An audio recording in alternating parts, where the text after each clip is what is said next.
Hi guys! Welcome to my personal vlog. Lizzie is here again for another video, and for today, hindi ko alam, para akong nawala sa sarili ko. Kasi meron akong bukol dito sa suso na nakapako kahapon, Wednesday morning, 7 o'clock. So, sinasabi ko to dahil gusto kong i-document para magpa-check up ako. Hindi ko makakalimutan yung araw kung kailan ko nakapa yung aking bukol. So, sa gilid dito banda sa kilikili viewers, nakapako yung bukol ko kahapon nung gumising ako. Napakalaki niya na at kumikirot. Hindi ko talaga inasahan na meron akong ganitong bukol kasi nga, 'di ba, nung mga nakaraang video, every time na may makapa akong bukol, bina-vlog ko kasi para malaman ko kung kailan ko yun nakapa. Documentation. Pero yun na nga, kahapon nakapa ko nga siya. And sobrang kaba ko kasi masakit siya. Kumikirot siya. And yung kinakatakot ko pa, viewers, kasi namumula yung ano, 'di ba, yung suso, yung dito yung nipple natin sa gitna, sa gilid, yung sa palibot niya na kumikirot is namumula siya. Kaya sobrang kinakabahan ako at nag-worry ako dahil alam nyo naman na marami akong mga video ng mga bukol-bukol na tumubo sa aking suso, tsaka nawala. Tsaka wala siyang sign na yung dati kumikirot siya pero hindi siya nagre-red, hindi siya namumula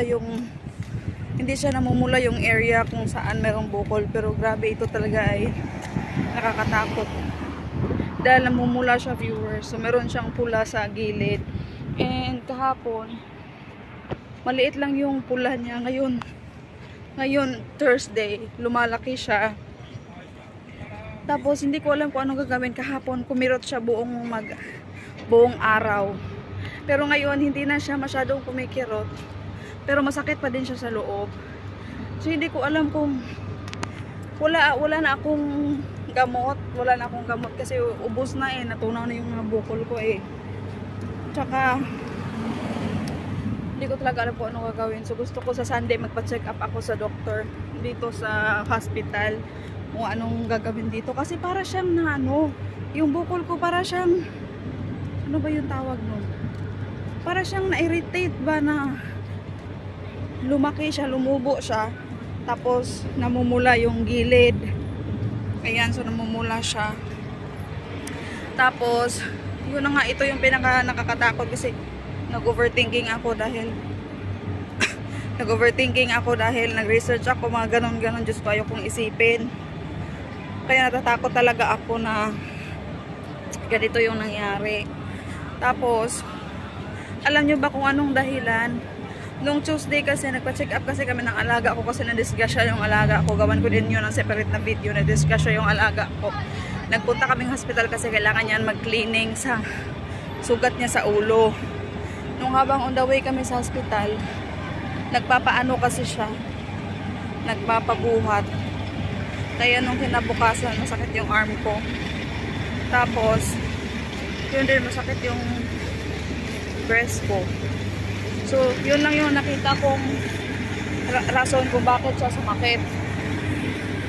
So, yun yung nakita kong reason kung bakit siya sumakit. Dahil, parang na-irritate siya na, iwan ko, parang, basta yun yung nangyari. Kasi masakit yung arm ko, yung dalawang arm ko. Kasi nga, malayo yung hospital, nilakad lang namin, binubuhat ko yung alaga ko. Eh, masakit yung arm ko. At the same time, kahapon, sumakit din yung boobs ko. Yun yung time na nakapa ko. Dahil, hindi naman sa palagihan, pero may mga time talaga na kinakapa ko yung aking boobs. Siyempre, may previous story na tayo sa bukol. So, wala namang bukol. Ngayon lang talaga, kahapon lang talaga na, sabi ko parang masakit magkapa kung merong malaking bukol dito sa gilid. Kaya takot na takot ako, viewers. Ay, naku. So, hoping ako na sana mawala to. Sana mawala to sa Sunday. Magsasanap ako. Hoping pa naman ako na mawawala to dahil marami namang bukol na tumutubo sa aking katawan at nawawala lang din naman.